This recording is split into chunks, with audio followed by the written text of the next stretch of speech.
Pinga Fogo com Sidney Fernandes.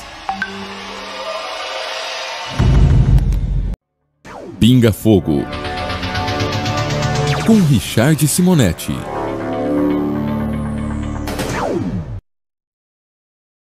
Eclosão de manifestações. O Brasil jamais será o mesmo. O clamor em favor da ética e da moral é geral. Richard, finalmente o nosso povo acordou? A paz de Jesus, o Mestre Supremo, esteja em nossos corações. Eu lembro uma expressão muito interessante de Abraham Lincoln, o grande presidente americano, quando ele diz que pode-se enganar a alguns por todo o tempo, a todos por algum tempo, mas não se pode enganar a todos por todo o tempo. Essa expressão é muito interessante e nos fala do despertar da consciência nacional das pessoas que vivem no país, que de repente começam a perceber que estão sendo enganadas, que há desmandos que são cometidos. E é exatamente o que está acontecendo no Brasil. Nós sabemos que a corrupção está quase que institucionalizada em nosso país, envolvendo o meio político.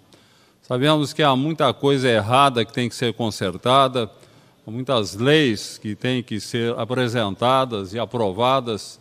Enfim, há muitas mudanças que parece que não há interesse nenhum nessas mudanças. Então o povo está acordando para isso. Acho que essas passeatas, essa movimentação toda, é tudo altamente salutar.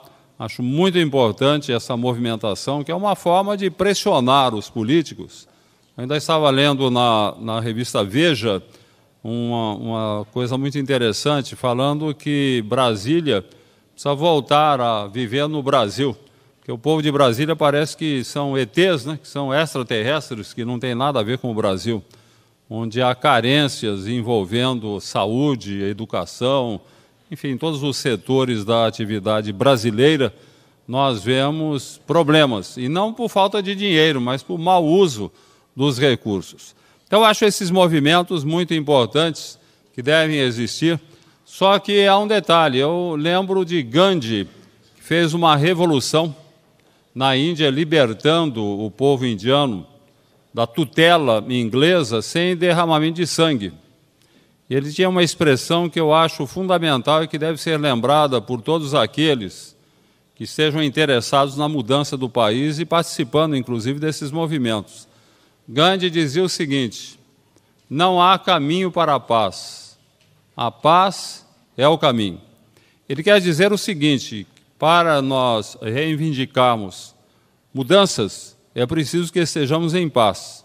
Se fizermos a coisa de uma forma agitada, jamais conseguiremos pacificar o nosso país, jamais conseguiremos alcançar os objetivos desse movimento todo.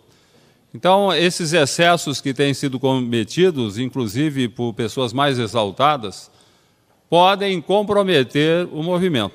De repente, podemos nos ver numa situação muito difícil no nosso país.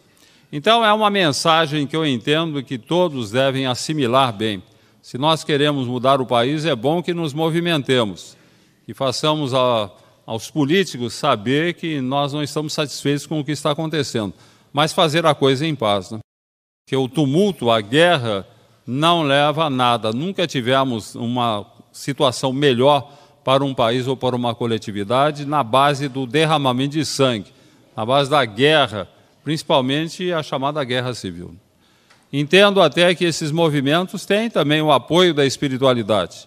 Os mentores espirituais da nossa pátria, eles também procuram nos auxiliar nesse particular, mas é preciso que façamos a coisa como verdadeiros cristãos, né? Sem abusar, sem ultrapassar os limites da sobriedade, do discernimento, seria por aí. Trabalho com arte e educação com crianças da periferia de Bauru, onde a violência é refletida nas crianças pelos pais. Apenas a ajuda de psicólogos, acredito que não será o suficiente. Espíritos obsessores já podem ter se aproveitado dessas crianças entre 7 e 11 anos? As crianças, principalmente nessa faixa etária, têm uma assistência do mundo espiritual.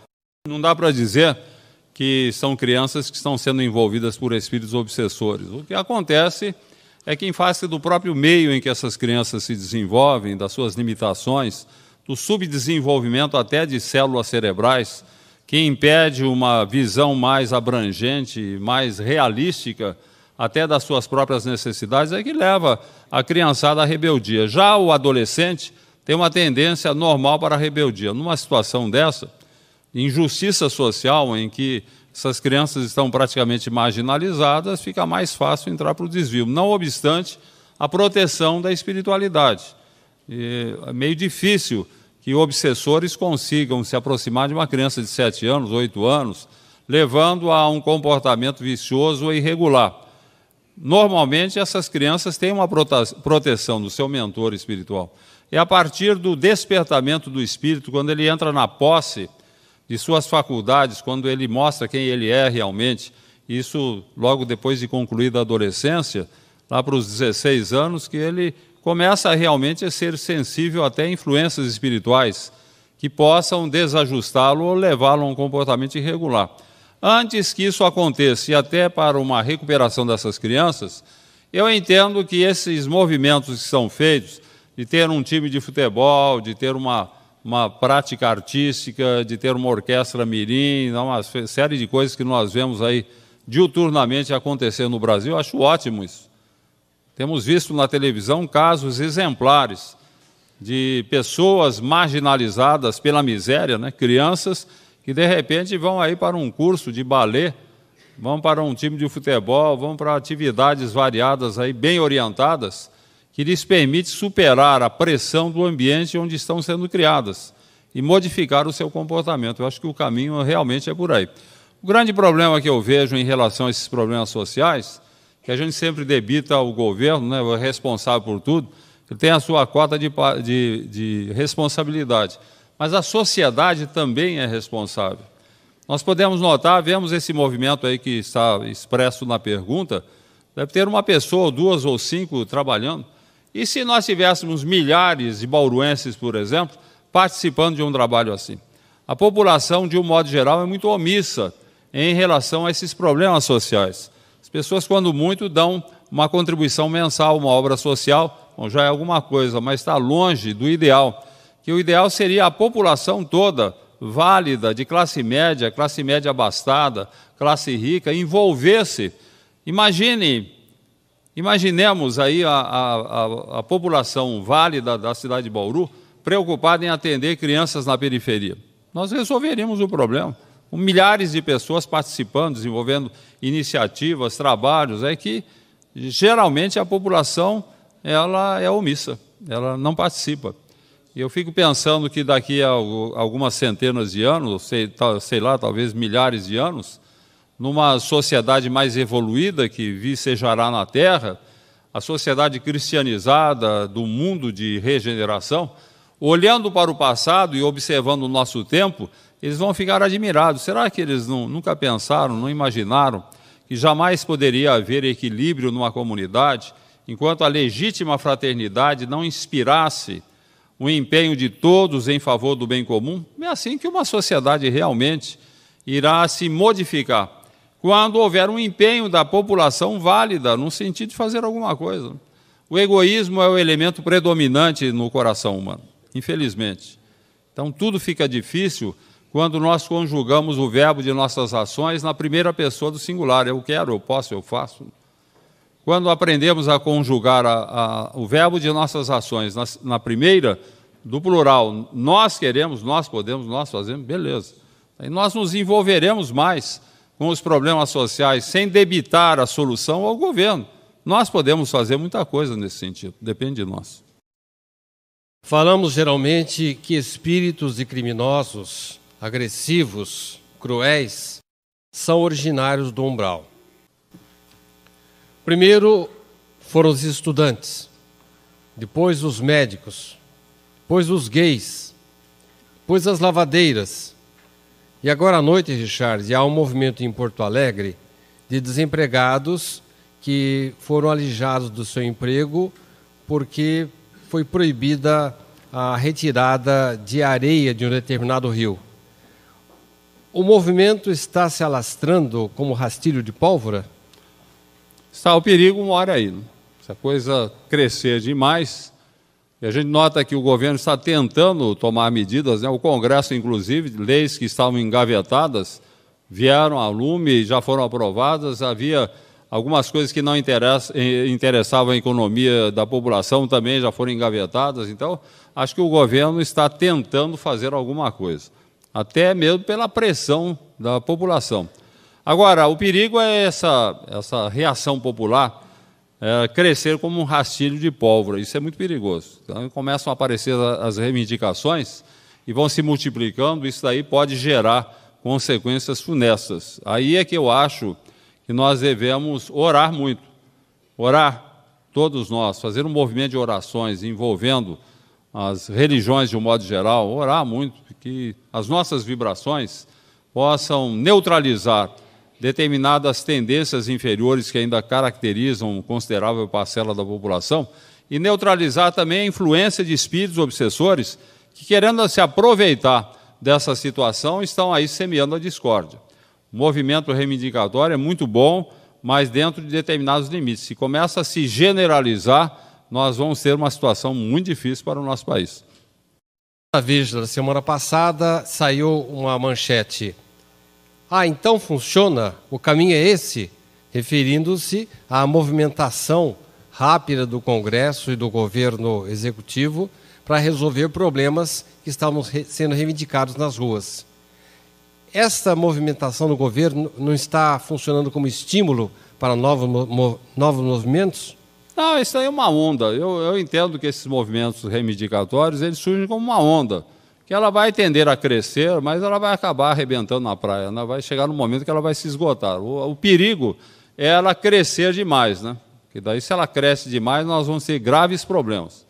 A gente nota que alguns movimentos reivindicatórios estão partindo para o cerceamento da liberdade das pessoas. A gente vê os caminhoneiros, por exemplo, paralisando o trânsito nas estradas. Daí é um negócio complicado, né? Uma coisa é você fazer uma passeata e procurar fazer reivindicações ou chamar a atenção do governo. A outra é você paralisar uma estrada por onde transitam milhares de pessoas. Tivemos até morte de um caminhoneiro, né, que quis furar esse bloqueio. Daí não dá. Quando esses movimentos eles querem impor-se com determinadas medidas coercitivas, daí estão entrando para o desvio. Isso daí não. Uma coisa é você reivindicar, a outra é você usar de violência, que é o que está acontecendo envolvendo alguns desses movimentos. Isso não é interessante. A questão da greve, por exemplo, a gente vê a greve é um movimento salutar. É um movimento que pode promover mudanças e até atender aos anseios daquela classe que está partindo para a greve. Mas a greve também tem que tomar cuidado. Hoje a própria lei prevê que, de repente, uma parte dos grevistas deve trabalhar. Um transporte público, por exemplo, não pode ser totalmente interrompido. Me parece que, pela lei, 40% dos veículos devem continuar transitando. Aqui em Bauru, por exemplo, parou tudo, né, contrariando a própria lei. Daí, quando nós cometemos excessos, nós podemos gerar prejuízos para a própria população. Ao invés de atender às necessidades da população, podemos piorar mais ainda a situação. Tudo que se faz com violência, com agressividade, com o cerceamento da liberdade individual, não funciona bem, traz prejuízos. Não há caminho para a paz, diz Gandhi. Pensemos bem nisso, não há caminho para a paz. A paz é o caminho. Você tem que estar em paz e fazer a coisa em paz para que você consiga a paz. Dizem que o verdadeiro plebiscito ocorrerá no ano que vem, das eleições de 2014. Será que o povo não vai esquecer? Eu acho que os espíritos não vão deixar. Mas é aquilo que eu já comentei, gente. Não adianta nós pensarmos na próxima eleição, agora nós vamos pôr gente boa lá. A gente que nós vamos pôr lá é gente brasileira. Enquanto o povo não melhorar o seu comportamento, sua maneira de ser, enquanto o evangelho não prevalecer nos corações, não adianta mudar. Aquilo que eu comentei, a cada 3 ou 4 legislaturas, o Congresso muda por inteiro, quase. E continua do mesmo tamanho, né? Porque nós estamos tendo o povo lá mandando. Então, enquanto o povo não melhorar, nós não vamos melhorar a condição dos políticos. Então, depende do povo. Por isso que eu digo, o caminho é o da educação do povo, do empenho, do estudo, da conscientização, da vivência evangélica, e tudo que nós podemos fazer de melhor é dar o exemplo, através do nosso esforço, da prática do bem, a integração em movimentos que visem atender a pobreza, a educação do povo, a orientação, enfim, dar a nossa contribuição. Porque na medida em que essa onda, essa seria uma onda ótima, né? Já pensaram a onda de viver o Evangelho? Vamos fazer uma onda aqui, minha gente. Todo mundo vai viver o Evangelho. Vamos estudar o Sermão da Montanha, colocar em prática o que Jesus ensinou. Fazer uma grande onda, vai começar aqui no centro, vai se estender para o Bauru, vai se estender pelo Brasil, beleza. Teríamos um povo cristianizado e governos maravilhosos, capazes de promover o bem-estar e o progresso da nação, sobretudo o bem-estar da população. Estou iniciando a minha caminhada no Espiritismo. Tenho lido algumas obras muito boas, indicadas por pessoas esclarecidas no Espiritismo. Porém, tem-me pesado a impressão de barganha com os atos de bondade a que sou convidada. Imagino que isso possa se dever à minha pouca instrução, o meu pouco amor e a minha pouca fé. Comente, por favor. Eu diria que a vocação de servir começa no interesse de receber. Em princípio, nós somos mercadores, é verdade. O Espiritismo fala, você tem que praticar a caridade, tem que dar plantão no albergue, você tem que atender na creche, você tem que trabalhar para que você possa sarar, para que você possa superar o seu problema, para que você possa ser feliz. Então, eu vou participar, vou fazer alguma coisa, vou dar uma contribuição mensal à obra assistencial, vou trabalhar por interesse, porque me falaram que eu tenho que fazer isso para eu viver bem, senão não vou viver. Então, realmente, nós agimos como mercadores. A gente está vendendo um produto, que é a prática do bem, para que nós sejamos felizes. Mas eu começo assim mesmo. Se nós somos movidos pelo egoísmo, o primeiro interesse é o de receber. Agora, começa no interesse de receber, lá no outro extremo, nós vamos cair na vocação de servir. Eu diria que há 3 etapas nesse particular. Num primeiro momento, você trabalha porque você quer receber benefícios. É a primeira etapa. A segunda etapa, você trabalha por consciência de dever. Isso acontece com muitos religiosos. Ele não está pensando em ser premiado, em resolver seu problema, não está pensando em nada. Ele está fazendo aquilo porque ele tem consciência de que deve fazer. Ele faz por dever. Eu vejo muita gente assim, no próprio meio espírita, católico, em todos os meios sociais, até onde não há religião, a gente vê pessoas que se sentem compromissadas, sentem que precisam fazer alguma coisa. Isso é uma coisa de dever. Elas já despertaram para isso. Já não estão interessadas em receber benefícios. E na última etapa é a vocação de servir. Você pega um Chico Xavier, uma Madre Teresa de Calcutá, um Albert Schweitzer, um São Francisco de Assis, um Eurípides Bassanufo, esses espíritos que pontificam no campo da verdade e do bem, eles são naturalmente bons, né? Eles servem por vocação. Eles não estão pensando em receber benefícios, nem o fazem por consciência de dever. Eu diria que eles o fazem por amor. Eles têm amor pela humanidade. Então, eles se dedicam inteiramente. A dedicação integral pede amor. Quem tem amor, se dedica integralmente. É por aí. Então, não nos preocupemos. Em princípio, é isso mesmo. Eu estou lá trabalhando, me falaram que eu preciso trabalhar para sarar de um problema que me aflige, para botar a ordem na minha família, para acalmar as minhas inquietações. Beleza, comece por aí, você está no bom caminho. Não faz mal o que você está fazendo por interesse. Um dia você vai acabar fazendo por consciência de dever, e lá adiante acabará fazendo por amor. Qual a sua opinião, Richard, como espírita, a respeito da criogenia? O fato de se congelarem corpos, na esperança de um dia a ciência trazê-los de volta, a exemplo das mumificações. Há um empresário americano que ele dizia que ninguém perderá dinheiro investindo na ingenuidade do povo. O povo é muito ingênuo. E a criogenia é fruto da ingenuidade do americano. A criogenia, me parece, só tem nos Estados Unidos. Aí o cidadão morre, e quando ele está nas vascas da agonia, está morrendo, congela. Ele deixa guardado lá 100 anos. Daqui a 100 anos a ciência vai ter condições para ressuscitar aquele corpo e fazer o cidadão sarar da da moléstia que determinou a sua morte. É incrível, né? O cidadão, às vezes, é rico, ele deixa uma fortuna, porque tem que pagar, isso custa caro a beça, a criogenia. Então, ele deixa ali um patrimônio já em disposição testamentária para pagar a empresa durante 100 anos ali, até que haja condições para a ciência revivê-lo. Agora, o detalhe que eu acho inacreditável: há aqueles que têm menos dinheiro, não têm muito dinheiro para pagar, então eles congelam apenas a cabeça. Cortam parece brincadeira, mas é verdade. Cortam a cabeça do cidadão e congelam, considerando que daqui a 200 anos vai haver condições para ligar aquela cabeça num corpo vivo e fazer o cidadão reviver. Daqui a 200 anos ele revive. É uma bobagem muito grande, né? Não tem condição nenhuma. Até porque, consumada a morte, o espírito, ele é desligado, ele vai cuidar da vida, ele vai para o umbral, vai sofrer as consequências das bobagens que ele fez aqui na Terra, vai reencarnar, não há a mínima possibilidade, nem daqui a 1000 anos, de você pegar um cadáver que já se passaram tantos anos como cadáver, embora congelado, e vai reviver. Isso aí é a história da carochinha. Não é um prenúncio assim da futura ciência? É, beleza.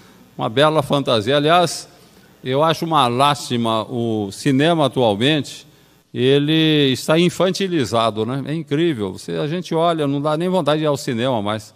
Só bobagem. Só temas infantis. Os super-heróis agora estão em moda, né? É o Batman, é o Homem-Aranha, é o Super-Homem. Incrível, o Hulk. O povo vai e fazem aqueles espetáculos pirotécnicos. E o Frankenstein também, né? Agora tem o Frankenstein moderno, que consegue reviver. É uma bobagem. É uma lástima. Podiam fazer coisas tão interessantes no cinema. Estão fazendo uma infantilização do cinema.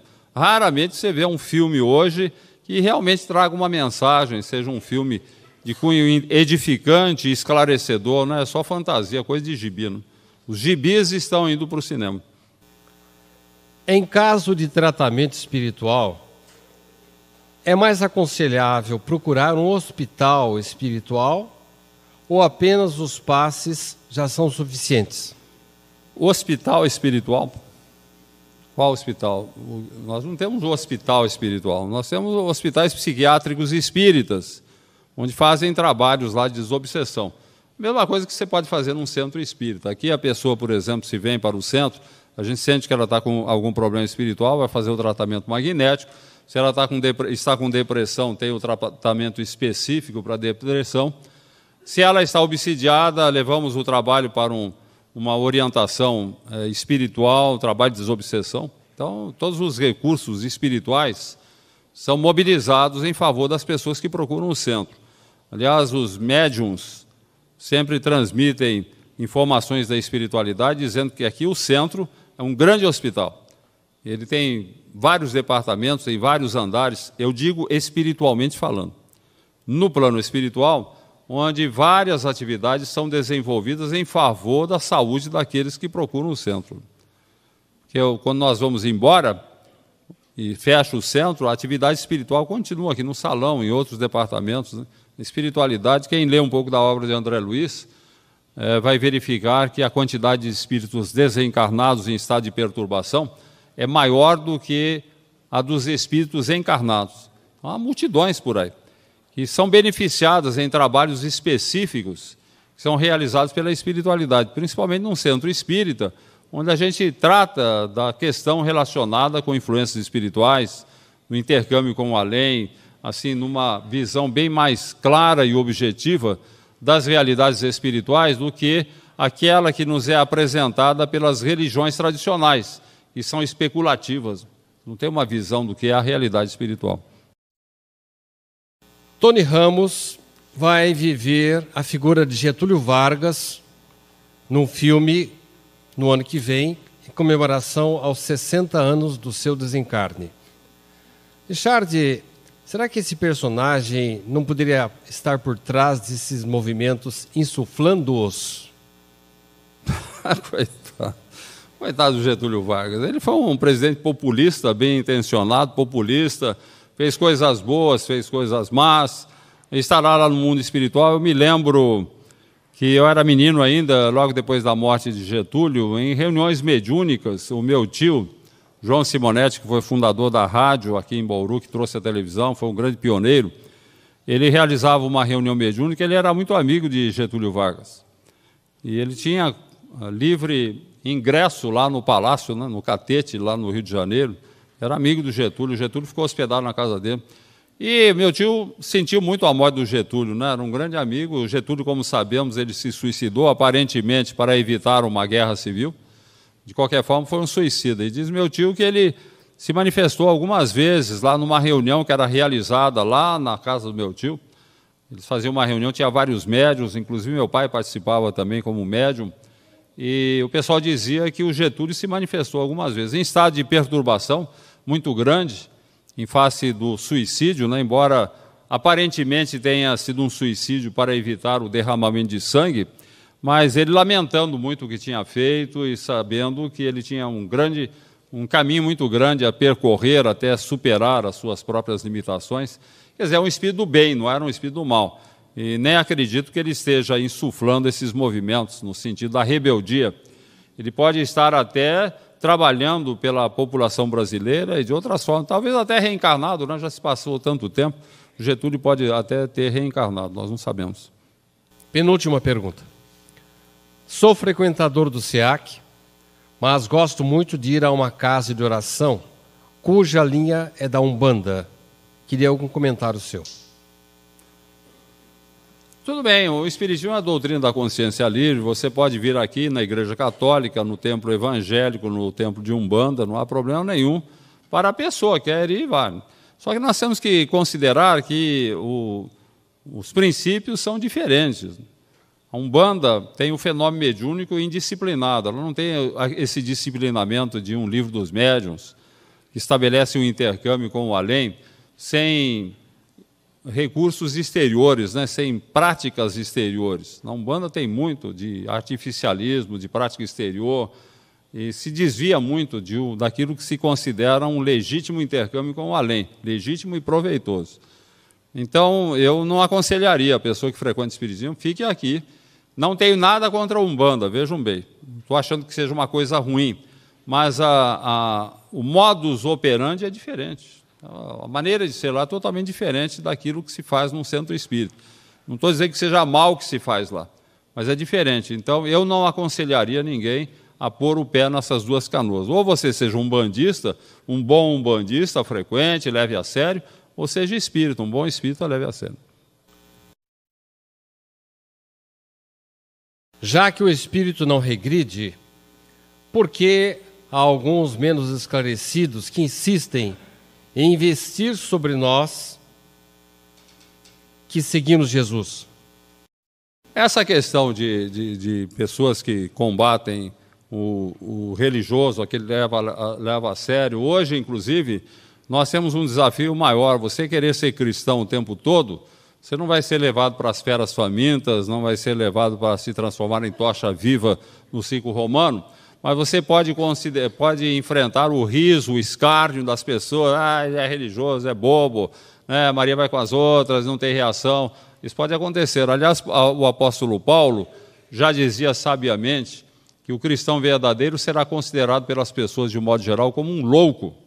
E ele dizia, abençoada a loucura do Evangelho, de você vivenciar realmente os princípios cristãos. E aqueles que combatem vão verificar um dia, ao desencarnarem, que a verdadeira loucura está no seu comportamento, distanciado das diretrizes do Evangelho, que nos indicam o caminho mais acertado para que possamos cumprir com os nossos deveres e nos habilitarmos a uma situação melhor para o nosso espírito. Seria por aí. Jesus nos abençoe. Pinga Fogo com Sidney Fernandes. Pinga Fogo com Richard Simonetti.